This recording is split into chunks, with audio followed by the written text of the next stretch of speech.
चेहऱ्यावरती येणारा लाईट बंद कर असं म्हटल्यावरती मंचावरती उपस्थित असणाऱ्या एका कार्यकर्त्यानं चक्क वायरच कापल्याचा प्रकार धुळ्यामध्ये घडलाय। मंचावरती उपस्थित राज ठाकरेंना हे लक्षात आल्यानंतर त्यांनी डोक्याला हात मारला। नंतर मात्र मला असाच मनसैनिक अपेक्षित आहे असं म्हटल्यानंतर सभागृहामध्ये एकच टाळ्यांचा कळकळाट झाला। मराठवाड्यानंतर राज ठाकरेंनी आज धुळ्यातल्या मनसैनिकांशी संवाद साधलाय। याआधी खूप वर्षांपूर्वी धुळ्यात आलो होतो, मात्र धुळे शहरामध्ये सुधारणांऐवजी बिघाडच अधिक झालेला आहे असं राज ठाकरे यांनी म्हटलंय।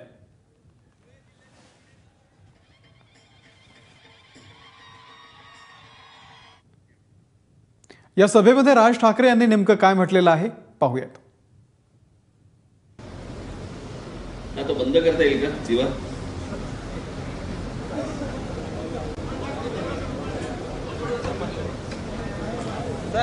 वायरस का प्लीज?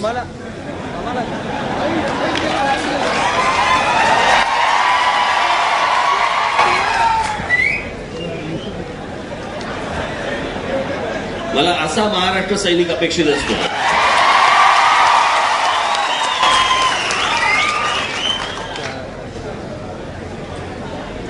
गावात वेळ नाही लावायचा।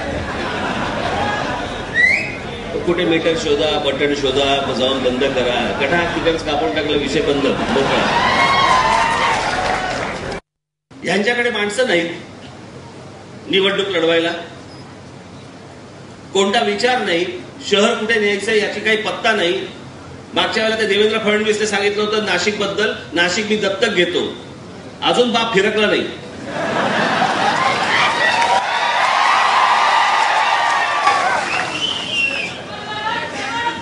पोरगा असंच फिरतं इकडे तिकडे बघत।